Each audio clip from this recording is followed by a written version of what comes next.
Assalamualaikum warahmatullahi wabarakatuh. Selamat pagi, salam sejahtera untuk kita semua. Om Swastiastu. Perkenalkan, nama saya Iko Mangludiana. NIM saya 4524091286. Saya berasal dari kelas C. Jadi kali ini saya akan menjelaskan mengenai kemajuan ilmu di zaman Renaissance dan modern. Masa Renaissance pada abad ke-15 sampai ke-16.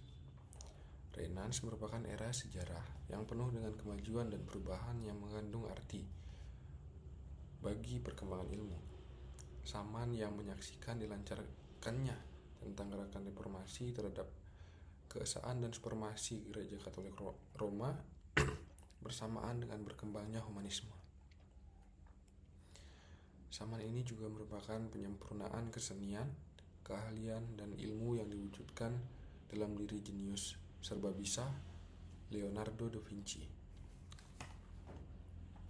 Penemuan percetakan kira-kira 1440 Masehi dan ditemukannya benua baru 1492 Masehi oleh Columbus memberikan dorongan lebih keras untuk meraih kemajuan ilmu.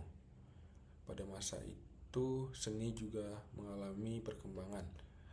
Adanya penemuan para ahli perbintangan seperti Kopernikus dan Galileo menjadi dasar bagi munculnya astronomi modern yang merupakan titik balik dalam pemikiran ilmu filsafat.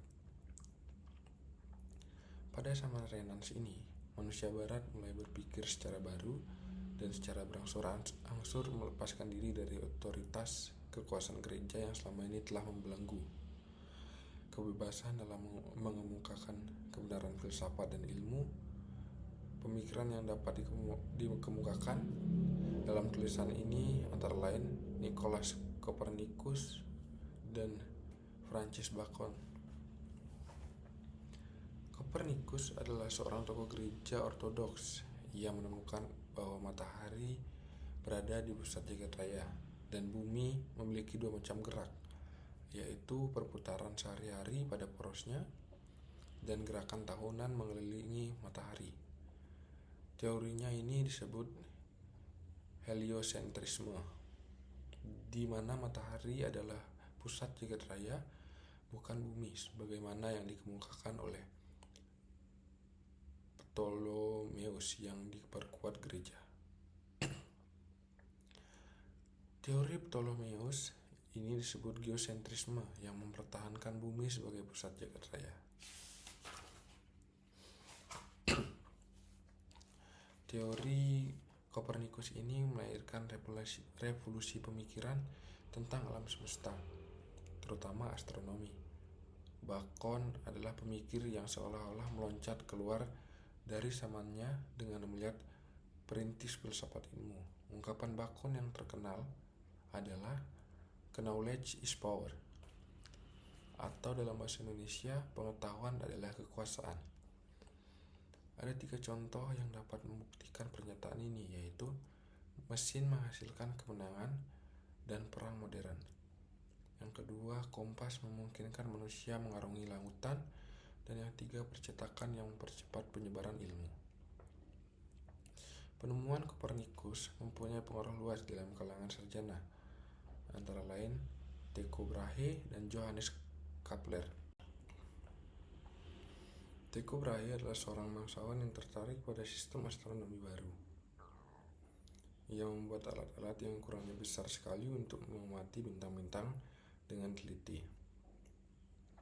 Perhatian Tycho Brahe dimulai pada bulan November tahun 1572 dengan munculnya bintang dari gugus Cassiopeia secara tiba-tiba, yaitu bintang yang cemerlang selama 16 bulan sebelum ia padam lagi. Bintang yang dalam waktu singkat menjadi cemerlang dalam bahasa modern disebut nova atau supernova, tergantung dari besar dan masanya.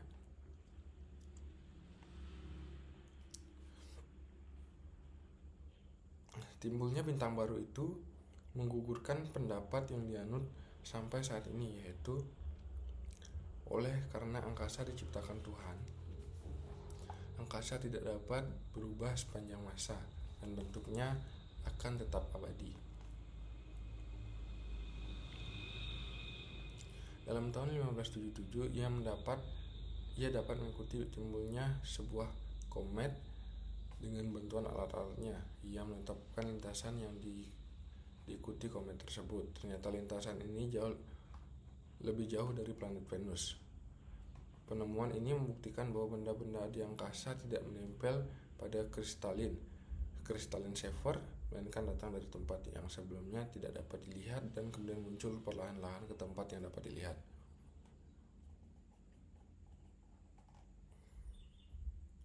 Johannes Kepler adalah pembantu Tycho dan seorang ahli matematika. Setelah Tycho meninggal, bahan pengamatan selama 21 tahun itu diwariskan kepada Kepler. Di samping melanjutkan pengamatan, Kepler juga tetap mengembangkan astrologi untuk memperoleh uang guna melahirkan perkembangan astronomi.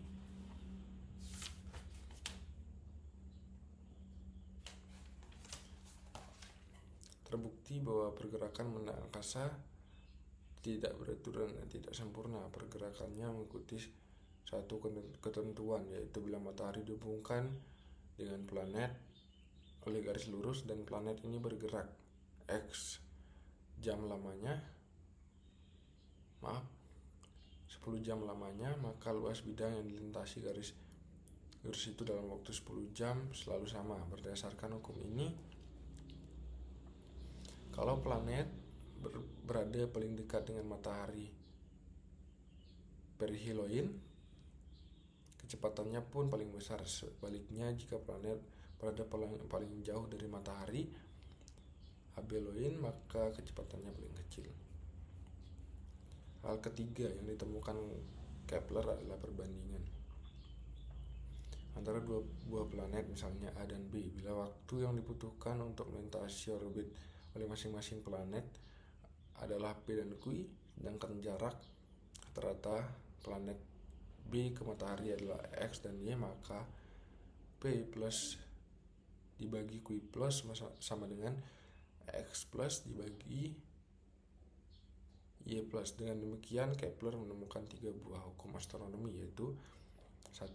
Orbit dari semua planet berbentuk elips. 2. Dalam waktu yang sama, garis penghubung antara planet dan matahari selalu melintas bidang yang luasnya sama. 3. Bila jarak rata-rata dua planet A dan B dengan matahari adalah X dan Y, sedangkan waktu untuk melintas orbit masing-masing adalah P dan Q, maka P plus Q dibagi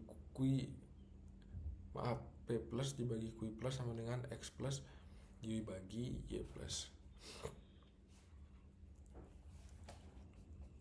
Ketiga, hukum alam tentang planet ini sampai sekarang masih dipergunakan dalam astronomi.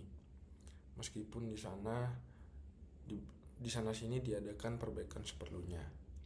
Setelah Kepler muncul Galileo dengan penemuan lintas peluru, penemuan hukum pergerakan dan penemuan tata bulan planet Jupiter.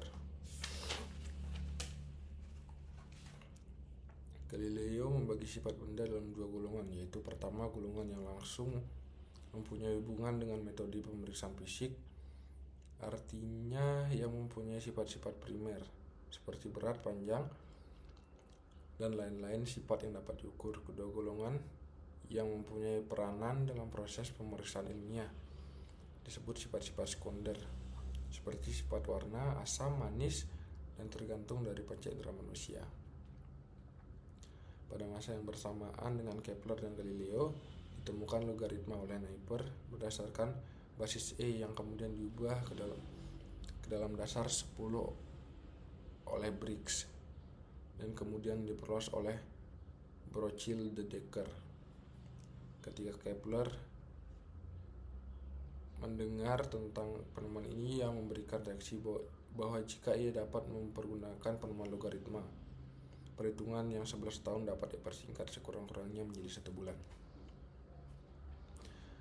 Pada masa Desargues ditemukan proyektif geometri yang berhubungan dengan cara melihat sesuatu, yaitu manusia melihat A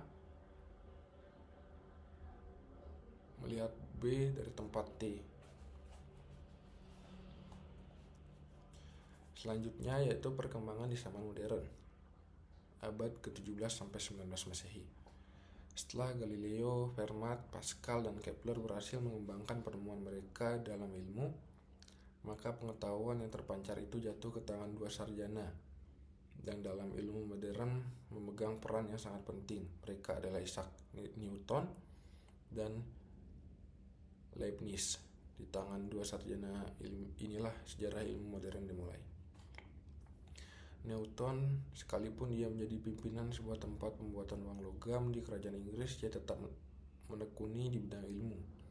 Lahirnya teori gravitasi, perhitungan kalkulus, dan optika merupakan karya besar Newton. Teori gravitasi Newton dimulai ketika muncul prasangka penyebab planet tidak mengikuti pergerakan lintas lurus. Apakah matahari yang menarik bumi atau antara bumi dan matahari ada gaya saling tarik-menarik.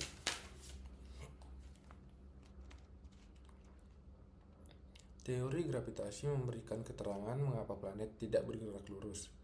Sekalipun kelihatannya tidak ada pengaruh yang memaksa planet harus mengikuti elips.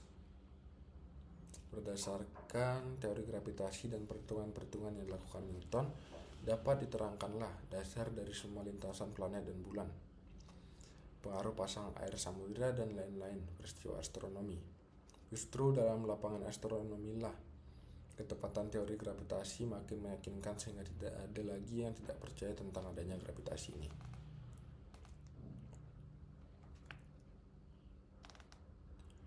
Perhitungan kalkulus atau disebut juga diferensial integral oleh Newton di Inggris dan Leibniz di Jerman terbukti sangat luas gunanya untuk menghitung bermacam-macam hubungan antara dua atau lebih banyak hal yang berubah bersama dengan ketentuan yang teratur. Penemuan ketiga yang mendasari ilmu alam adalah pemeriksaan Newton mengenai cahaya dan lazim disebut optika, dengan mempertimbangkan bahwa cahaya masuk melalui lensa sedangkan bagian perifer lensa mendekati bentuk prisma, sehingga cahaya perifer terbias menjadi pelangi yang disebut chromatic aberration. Maka Newton membuat teleskop tanpa lensa yang menggunakan cermin ceku yang berdasarkan pemantulan cahaya sehingga tidak terjadi pembiasan. Pada masa setelah Newton, perkembangan ilmu selanjutnya adalah berupa ilmu kimia. Jika pada masa Newton, ilmu yang berkembang adalah matematika, fisika, dan astronomi, pada periode selanjutnya ilmu kimia menjadi kajian yang amat menarik. Ilmu kimia tidak mulai dengan logika, aksioma, ataupun dedukasi. Joseph Blank dikenal sebagai pelopor dalam pemeriksaan kualitatif yang menemukan gas CO2. Dia melakukan pemanasan terhadap kapur. Hawa yang dikeluarkan kemudian dialirkan melalui air kapur yang sudah disaring lebih dahulu. Pada waktu hawa yang keluar dari kapur mengalir, maka air kapur yang jernih menjadi keruh. Demikian pula Henry Cavendish memeriksa gas yang terjadi jika serbuk besi disiram asam yang menghasilkan hawa yang dapat dinyalakan. Sarjana lain yaitu Joseph Priestley menemukan 9 macam hawa NO dan oksigen yang antara lain dapat dihasilkan oleh tanaman. Oksigen ini dapat menyegarkan hawa yang tidak dapat lagi menunjang pembakaran.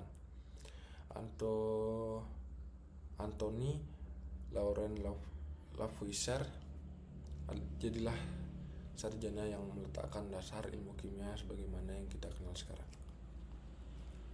Samping perkembangan ilmu kimia sama ditemukan bermacam-macam mesin tanpa ada dasar ilmunya, melainkan atas dasar percobaan, misalnya mesin uap yang kemudian mendasari kereta api, percobaan listrik, dan lainnya.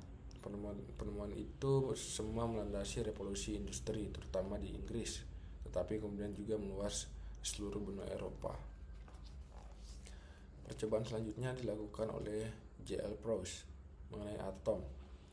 Dalam menganalisis oksida dari berbagai logam, J.L. Proust sampai pada pendapat bahwa perbandingan bahan-bahan yang ikut serta dalam proses tersebut selalu tetap. Demikian pula dengan sulfida dari logam.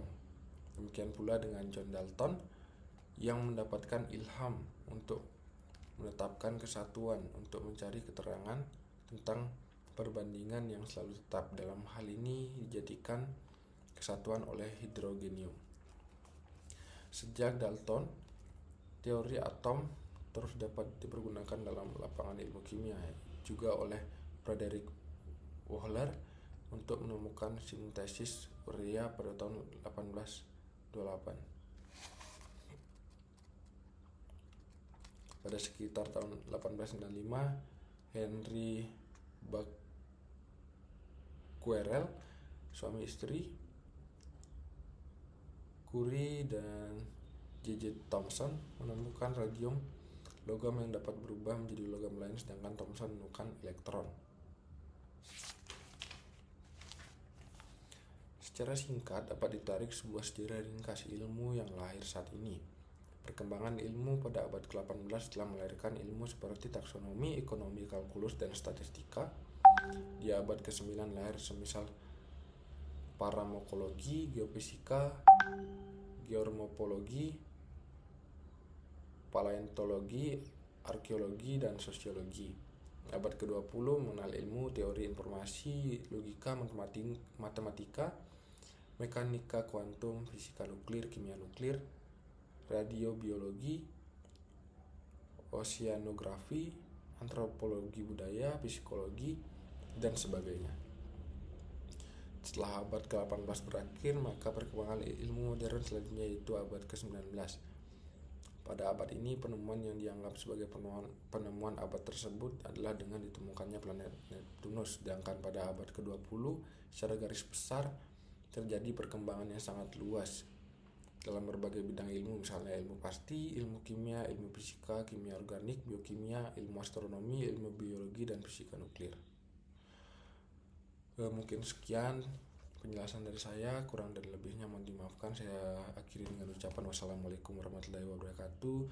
Selamat pagi, salam sejahtera untuk kita semua. Om Swastiastu.